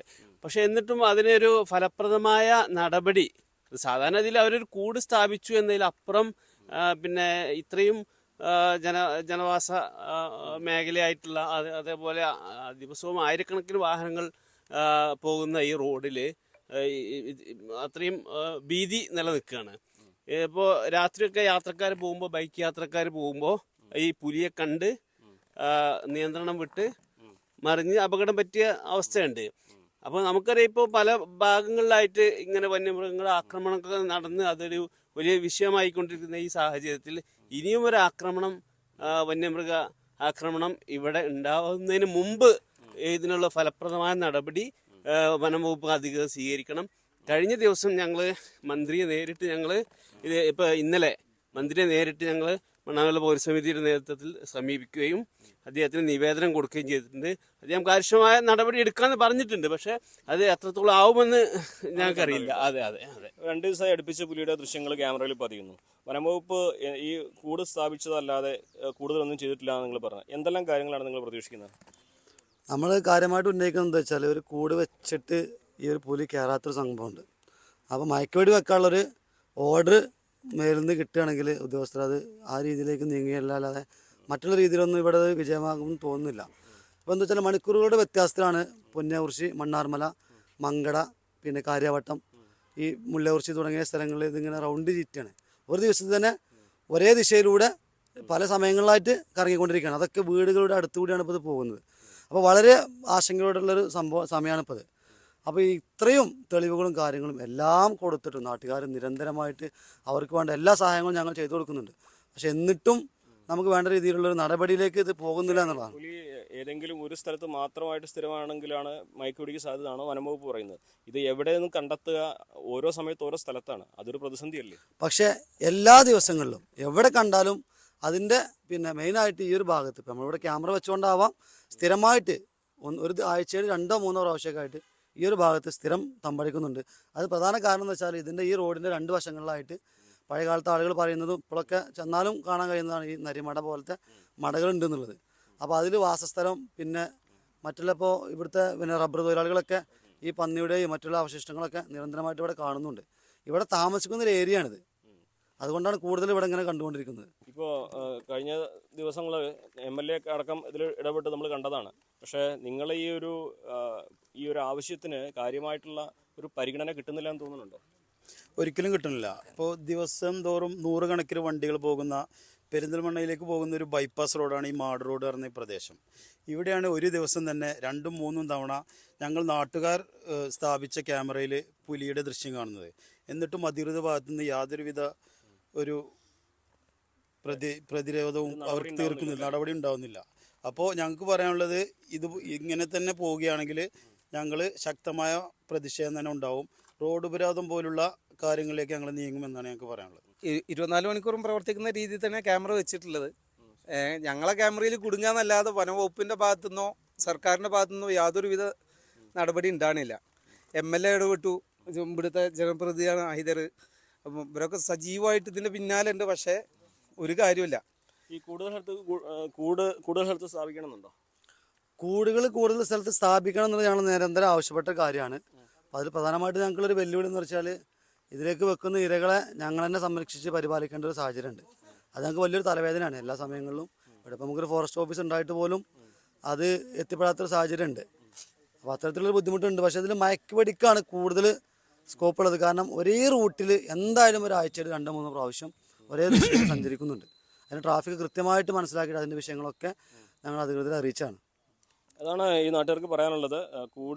കൂടുതലിടങ്ങളിൽ സ്ഥാപിക്കുന്നതിനൊക്കെ കൂടുതൽ മയക്കുവെടി വെച്ച് ഇതിനെ പിടികൂടാൻ വേണ്ട നടപടി വേണമെന്നാണ് ആവശ്യപ്പെടുന്നത്. അല്ലെങ്കിൽ വലിയ പ്രതിഷേധത്തിലേക്ക്, റോഡ് ഉപരോധത്തിലേക്കൊക്കെ കടക്കുമെന്നും ഈ നാട്ടുകാർ മുന്നറിയിപ്പ് നൽകുന്നുണ്ട്. കാരണം അത്രമാത്രം അവർക്ക് ഈ പുലി വലിയ ആശങ്കയാണ് തീർത്തിരിക്കുന്നത്. മണ്ണാർമലയിൽ നിന്നും CV Anumod, news 18. Palakkad PT5 ദൗത്യം പൂർത്തിയായി. ആനയ്ക്ക് കാഴ്ചക്കുറവിനുള്ള മരുന്ന് നൽകി. ആനയ്ക്ക് ആഴത്തിലുള്ള മുറിവില്ല എന്നാണ് ദൗത്യസംഘം പറയുന്നത്. ചികിത്സയ്ക്ക് ശേഷം റേഡിയോ കോളർ ഘടിപ്പിച്ച് ആനയെ ഉൾക്കാട്ടിലേക്ക് അയച്ചു. 3 മണിക്കൂർ നീണ്ട ദൗത്യം. 100ഓളം വനംവകുപ്പ് ഉദ്യോഗസ്ഥർ. മലമ്പുഴയ്ക്ക് സമീപം മാന്തുരത്തിലായിരുന്നു ആന നിലയുറപ്പിച്ചിരുന്നത്. 9:15 ദൗത്യം ലക്ഷ്യം കണ്ടു. കണ്ണിനു പരിക്കേറ്റ് അവശനായിരുന്ന കൊമ്പനെ 2 തവണ മയക്കുവെടി വെച്ചു. മയങ്ങിയ ആനയ്ക്ക് കണ്ണിൽ മരുന്ന് വെച്ച് ചികിത്സ നൽകി. ശേഷം റേഡിയോ കോളർ ഘടിപ്പിച്ച് ഉൾക്കാട്ടിലേക്ക് അയച്ചു. നിലവിൽ ആനയുടെ ആരോഗ്യസ്ഥിതിയിൽ ആശങ്കപ്പെടേണ്ട സാഹചര്യമില്ലെന്ന് ഡോക്ടർ അരുൺ സക്കറിയ. ആനയുടെ സഞ്ചാരം 2 ആഴ്ച നിരീക്ഷിക്കും. മാറ്റമില്ലെങ്കിൽ മറ്റ് നടപടി സ്വീകരിക്കും. ആനയ്ക്ക് എങ്ങനെ പരിക്കേറ്റു എന്ന കാര്യവും പരിശോധിക്കുന്നുണ്ട്. ന്യൂസ് 18 പാലക്കാട്. കണ്ണൂർ സർവകലാശാല യൂണിയൻ തെരഞ്ഞെടുപ്പുമായി ബന്ധപ്പെട്ട് അക്രമം നടത്തിയതിന് KSU MSF നേതാക്കൾ ഉൾപ്പെടെ 24 പേർക്കെതിരെ കണ്ണൂർ ടൗൺ പോലീസ് വധശ്രമത്തിന് കേസെടുത്തു. ഹരികൃഷ്ണൻ പാളാട്, ഉനൈസ് കൂടാളി, സഫ്വാൻ കടൂർ, തസ്ലീം അടിപ്പാലം തുടങ്ങിയവർക്കെതിരെയാണ് കേസെടുത്തിട്ടുള്ളത്. SFI Mayyil area secretary CV അതുലിന്റെ പരാതിയിൽ ആണ് കേസ്. അതുലിനെയും ആശിഷ്, വൈഷ്ണവ്, സനാദ്, അശ്വന്ത് തുടങ്ങിയവരെയും UDSF പ്രവർത്തകർ കല്ലുകൊണ്ട് ഇടിച്ച് അപായപ്പെടുത്താൻ ശ്രമിച്ചുവെന്നാണ് പരാതി. കോഴിക്കോട് മെഡിക്കൽ കോളേജിലെ ICU പീഡനക്കേസിൽ പ്രതിയായ ജീവനക്കാരനെ പിരിച്ചുവിട്ടു. അറ്റൻഡർ AM ശശീന്ദ്രനെയാണ് ജോലിയിൽ നിന്ന് പിരിച്ചുവിട്ടത്. കോഴിക്കോട് മെഡിക്കൽ കോളേജ് പ്രിൻസിപ്പലാണ് ഇത് സംബന്ധിച്ച ഉത്തരവിറക്കിയത്. മെഡിക്കൽ കോളേജ് ഭരണനിർവഹണ വിഭാഗമാണ് ശശീന്ദ്രനെ പിരിച്ചുവിടാനുള്ള ശുപാർശ നൽകിയത്. ആശുപത്രിയിലെ ആഭ്യന്തര അന്വേഷണ റിപ്പോർട്ടിന്റെ അടിസ്ഥാനത്തിൽ പ്രിൻസിപ്പൽ നടപടി സ്വീകരിക്കുകയായിരുന്നു. നീതി കിട്ടിയതിൽ സന്തോഷമുണ്ടെന്ന് ICU കേസിലെ അതിജീവിത പറഞ്ഞു. തന്റെ പോരാട്ടം വിജയം കണ്ടുവെന്നും എല്ലാ സ്ത്രീകൾക്കും വേണ്ടിയായിരുന്നു പോരാട്ടമെന്നും അവർ കൂട്ടിച്ചേർത്തു. ചെറിയ തോതിലൊരു വിജയം തന്നെയാണല്ലോ. ഇത്രയും പോരാടി എന്റെ കൂടെ എല്ലാവരും പോരാടാനും വേണ്ടിയിട്ട് വെൽഫെയർ പാർട്ടിക്കാരും നൗഷാദൊക്കെ കൂടെ നിന്നിട്ടുണ്ട്. അപ്പോൾ അതിൻ്റെ ഒരു വിജയം നമുക്ക് എല്ലാവർക്കും ഒരുപോലെയാണ്. ചെറുതാണെങ്കിലും അതിലൊരു സന്തോഷമുണ്ട്. ഇനി അതുപോലെ തന്നെ ഡോക്ടർ പ്രീതിക്കെതിരെയും നഴ്സിംഗ് സൂപ്രണ്ടിനൊക്കെ എതിരെ പരാതി കൊടുത്തിട്ടുണ്ട്. അതിലും ഇതുപോലെ ഒരു നടപടി ഉണ്ടാവുമെന്ന് പ്രതീക്ഷിക്കുന്നു. 2023 മാർച്ച് 18-നാണ് തൈറോയ്ഡ് ശസ്ത്രക്രിയയ്ക്ക് ശേഷം ICUവിൽ അർദ്ധബോധാവസ്ഥയിലായിരുന്ന യുവതിയെ വടകര സ്വദേശിയും ആശുപത്രി ജീവനക്കാരനുമായിരുന്ന K ശശീന്ദ്രൻ പീഡിപ്പിക്കാൻ ശ്രമിച്ചത്. നിരവധി പ്രതിഷേധങ്ങൾക്ക് ശേഷമാണ് സംഭവത്തിൽ കേസെടുത്തതും അന്വേഷണം നടത്തിയതും. ആശുപത്രി ജീവനക്കാർ മൊഴിമാറ്റി പറഞ്ഞതും വിഷയത്തിൽ പ്രതിസന്ധി സൃഷ്ടിച്ചിരുന്നു.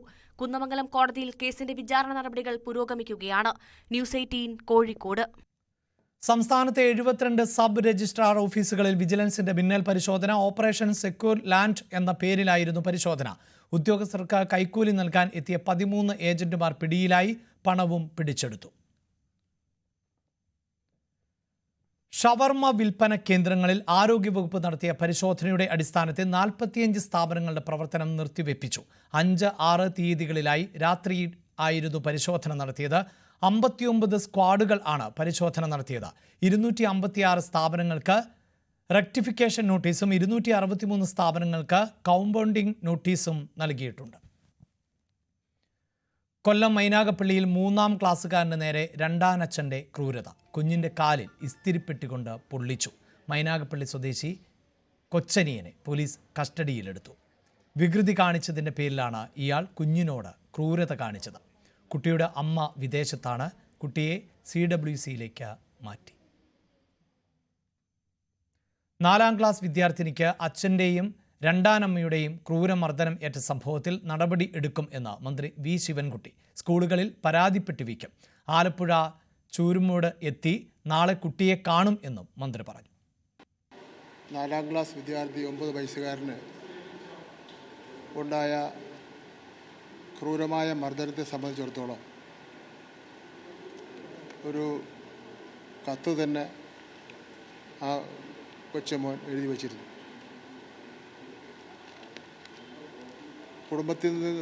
കുടുംബത്തിൽ നിന്ന് തന്നെയാണ് ഈ ഭീകരമായ മർദ്ദനം ഏറ്റിട്ടുള്ളത്. പൊതുവിദ്യാഭ്യാസ വകുപ്പ് ഇത്തരം വിഭാഗത്തിൽപ്പെട്ട കുട്ടികളുടെ ഒരു കണക്കെടുക്കുന്നതിന് വേണ്ടി തീരുമാനിച്ചിട്ടുണ്ട്. വിദ്യാഭ്യാസ വകുപ്പിൽ നിന്ന് എടുക്കാൻ വേണ്ടി ഒരു കണക്ക്, ഇത്തരം വിഭാഗത്തിൽപ്പെട്ട കുട്ടികളുടെ ഒരു കണക്കെടുപ്പ് നടത്തുന്നതിന് വേണ്ടി തീരുമാനിച്ചിട്ടുണ്ട്. തിരൂർ തലക്കാട്ട് ചാർജ് ചെയ്യുന്നതിനിടെ പവർ ബാങ്ക് പൊട്ടിത്തെറിച്ച് വീട് കത്തി നശിച്ചു. വീട്ടിൽ ആരും ഇല്ലാതിരുന്നതിനാൽ വൻ ദുരന്തം ഒഴിവായി. വസ്ത്രങ്ങളും ഗൃഹോപകരണങ്ങളും കത്തിച്ചാമ്പലായി. തലക്കാട് സ്വദേശി അബൂബക്കർ സിദ്ദീഖിന്റെ വീടാണ് കത്തി നശിച്ചത്. കഴിഞ്ഞ ദിവസം സിദ്ദീഖും കുടുംബവും ബന്ധുവീട്ടിലേക്ക് പോയ സമയത്തായിരുന്നു അപകടം. പതിവായി ഉപയോഗിക്കുന്ന പവർ ബാങ്കാണ് പൊട്ടിത്തെറിച്ചത്. കിടപ്പുമുറിയിൽ ചാർജിനിട്ട ശേഷമായിരുന്നു യാത്ര.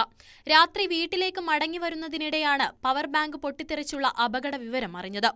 ഇതിൽ കത്തിപ്പിടിക്കാനായിട്ട് നമ്മൾ കണ്ട ഒരു കാരണം എന്ന് വെച്ചാൽ, ഇത് പോകുമ്പോൾ പുറത്തത്തെ 2 ലൈറ്റും ഉള്ളിൽ പവർ ബാങ്ക് നമ്മൾ കുത്തിവെച്ചിട്ടുണ്ടായിരുന്നു. ഇവിടെ ഒരു ദിവസം രാവിലെ മുതൽ വൈകിട്ട് വരെ അന്ന് കറണ്ട് ഉണ്ടായിരുന്നില്ല. അപ്പോൾ ഞാൻ ഓട്ടോ ആയിട്ട് പോകുന്ന ആളാണ്. ഞാൻ ഓട്ടോയിൽ സാധാരണ മൊബൈൽ ഉപയോഗിക്കുന്ന പവർ ബാങ്ക് ആയിട്ടാണ്. അപ്പോൾ അത് കുത്തി വെച്ചിട്ടാണ് ഞങ്ങൾ ഇവിടുന്ന് പോയത്. ആ ഒരു സ്വിച്ചും മറ്റൊരു 2. അപ്പോൾ ആ പ്ലഗിന് ഈ ഒരു ഇത് കുത്തിവെച്ച പ്ലഗും കാര്യങ്ങളൊക്കെ കരിഞ്ഞു പോയിട്ടുണ്ട്.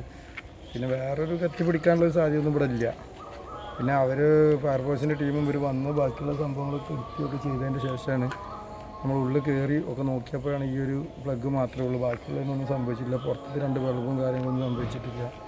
കറണ്ട് അല്ലാതെ കത്തിപ്പിടിക്കാനായിട്ടൊരു കാരണം ഇതിൽ കാണുന്നില്ല. നഷ്ടങ്ങൾ എന്ന് പറഞ്ഞാൽ അതിനൊന്നും ബാക്കിയായി കിട്ടിയിട്ടില്ല.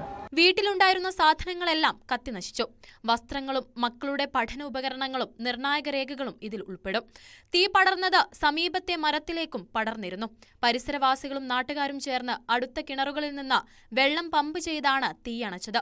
തിരൂർ അഗ്നിരക്ഷാസേന സ്ഥലത്തെത്തിയപ്പോഴേക്കും തീ നിയന്ത്രണ വിധേയമാക്കിയിരുന്നു. ന്യൂസ് 18 മലപ്പുറം.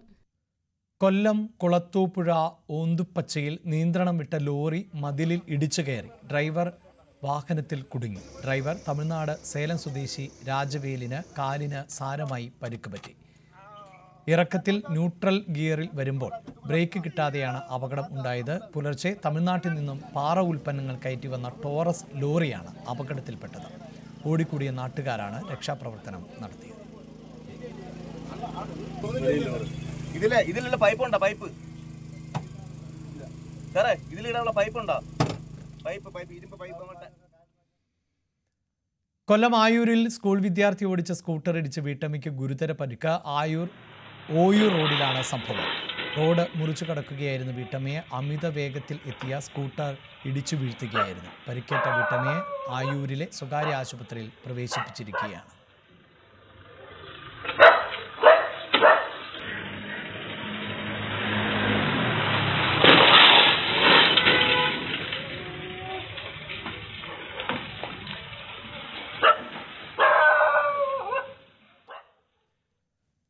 മലപ്പുറം തിരൂരിൽ യുവാവിനെ കുത്തിക്കൊന്നു. കാട്ടിലപ്പള്ളി സ്വദേശി തുഫയിലാണ് മരിച്ചത്. വാടിക്കലിൽ രാത്രിയായിരുന്നു ആക്രമണമുണ്ടായത്. 2 പേർ ചേർന്നാണ് ആക്രമിച്ചത്. പോലീസ് അന്വേഷണം ആരംഭിച്ചിട്ടുണ്ട്.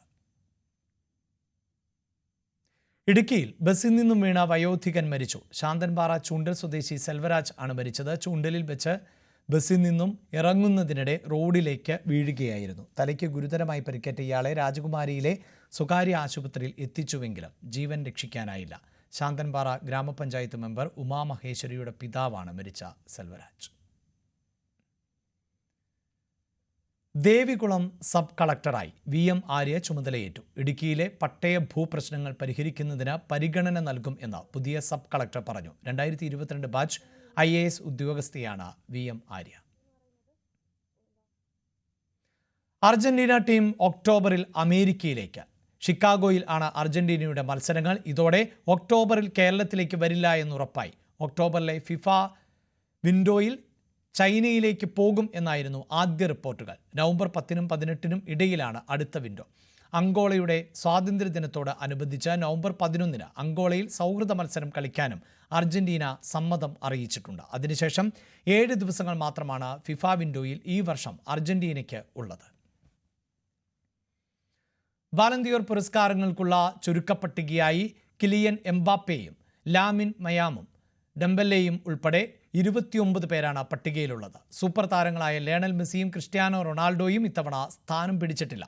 വനിതാ താരങ്ങളുടെ പട്ടികയിൽ ബ്രസീലിൻ്റെ മർത്തയും ബ്രസീലിൻ്റെ തന്നെ ഐറ്റാന ബൊൻമാറ്റിയും ഇടം പിടിച്ചിട്ടുണ്ട്. സെപ്റ്റംബർ 22-ന് പുരസ്കാരങ്ങൾ പ്രഖ്യാപിക്കും. കേരള ക്രിക്കറ്റ് ലീഗ് 2ാം സീസണിന്റെ ഔദ്യോഗിക പരസ്യചിത്രവും സോണിക് മ്യൂസിക് പുറത്തിറക്കി. തിരുവനന്തപുരം ഹോട്ടൽ ഹയാത്തിൽ നടന്ന ചടങ്ങിൽ Kerala cricket association secretary Vinod S Kumar പരസ്യചിത്രത്തിന്റെ പ്രകാശന കർമ്മം നിർവഹിച്ചു. താരത്തിളക്കത്താൽ സമ്പന്നമായ പ്രചാരണ പരിപാടികൾ കൂടി ചേരുന്നതോടെ KCL 2ാം സീസൺ വൻ വിജയമാകുമെന്നും KCA സെക്രട്ടറി പറഞ്ഞു. എന്നോട് പറ എന്ത്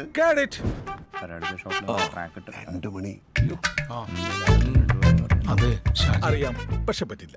ഞാൻ പോവും. എന്താ ഞാൻ പോവും. ഇവർക്കൊക്കെ ഇത് എന്ത് പറ്റി?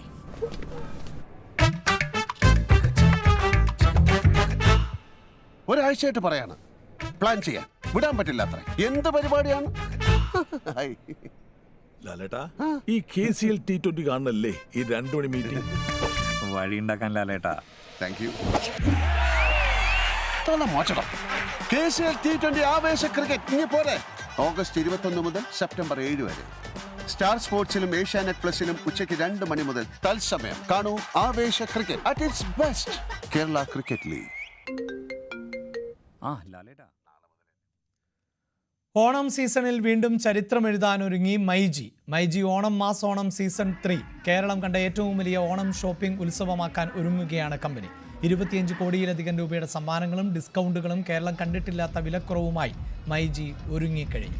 ഇത്തവണ ഓണത്തിന് ബ്രാൻഡ് അംബാസഡർമാരായി എത്തുന്നത് മലയാളികളുടെ പ്രിയ താരങ്ങളായ മഞ്ജു വാര്യരും ടൊവിനോ തോമസുമാണ്. 25 കാർ, 30 സ്കൂട്ടർ, 30 പേർക്ക് 1 ലക്ഷം വീതം ക്യാഷ് പ്രൈസ്, 30 ദമ്പതികൾക്ക് ഇന്റർനാഷണൽ ട്രിപ്പ്, 1 പവന്റെ 30 ഗോൾഡ് കോയിൻ എന്നിങ്ങനെയാണ് ഓണം ഓഫർ. ഞങ്ങളുടെ 20ാം ആനിവേഴ്സറി ഒക്കെ പ്രമാണിച്ച് കേരളത്തിൽ അതൊക്കെ മുകളിലായിട്ട് കഴിഞ്ഞ 2 വർഷം കൊടുത്തതിനേക്കാളിലൊക്കെ മുകളിലായിട്ട് ഇന്ന് വരെ ആരും കൊടുക്കാത്ത അത്രയും വലിയ ഡിസ്കൗണ്ടുകളും സമ്മാനങ്ങളുമായിട്ടാണ് ഞങ്ങൾ വന്നിരിക്കുന്നത്. 25 കോടി രൂപയുടെ ഡിസ്കൗണ്ടുകളും സമ്മാനങ്ങളും.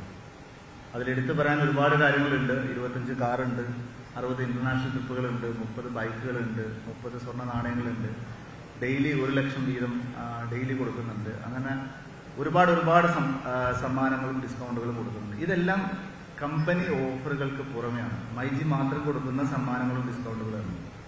നിരവധി ഓഫറുകൾ ഈ പ്രാവശ്യം ബ്രാൻഡുകൾ കൊടുക്കുന്നുണ്ട്. അതിനെല്ലാം പുറമെയാണ് മൈജി ഇത്രയും വലിയ ഡിസ്കൗണ്ട് കൊടുക്കുന്നത്. ഇതിനു പുറമെ ഈ ഓണം സീസണിൽ എല്ലാ പർച്ചേസിനും ഷുവർ ഗിഫ്റ്റ് കൊടുക്കുന്നു. അതോടൊപ്പം തന്നെ 6 മുതൽ 100% വരെ ഡിസ്കൗണ്ടുകളും കൊടുക്കുന്നു. ഇതൊന്നും ഇന്ന് വരെ കൊടുക്കാത്തതാണ്. അതിൻ്റെ ഒരു ഹൈലൈറ്റ് ആണ്. ഇതൊക്കെ നിങ്ങളെ അറിയിക്കാൻ വേണ്ടിയിട്ടാണ് ഇങ്ങനൊരു സ്പീക്കർ നടത്തുന്നത്. കൊച്ചി മാരിയറ്റ് ഹോട്ടലിൽ നടന്ന ചടങ്ങിൽ ജിസ് ജോയ് സംവിധാനം ചെയ്ത മൈജിയുടെ പരസ്യചിത്രത്തിന്റെ റിലീസും നടന്നു. ഇനി ഇന്നത്തെ സ്വർണം വെള്ളി നിരക്കുകൾ. കവിത ഗോൾഡ് ആൻഡ് ഡയമണ്ട്സ് ഇന്നത്തെ സ്വർണം വെള്ളി നിരക്കുകൾ നിങ്ങൾക്കായി സമർപ്പിക്കുന്നത് Kavitha gold and diamonds, the versatile jewellery. സ്വർണം ഗ്രാമിന് 9470 രൂപ, പവൻ 75,760, 18 ക്യാരറ്റ് ഗ്രാം 7820, പവൻ 62,560. വെള്ളി ഗ്രാം 125, കിലോ 1,25,000 രൂപ. കവിത ഗോൾഡ് ആൻഡ് ഡയമണ്ട്സ് ഇന്നത്തെ സ്വർണം വെള്ളി നിരക്കുകൾ നിങ്ങൾക്കായി സമർപ്പിച്ചത് Kavita Gold and Diamonds, the versatile jewelry. Live at 6 പൂർണ്ണമാവുകയാണ്. ഇടവേളയ്ക്ക് ശേഷം പ്രൈം ഡിബേറ്റുമായി മഞ്ജുഷ് ഗോപാൽ ചേരും. നമസ്കാരം.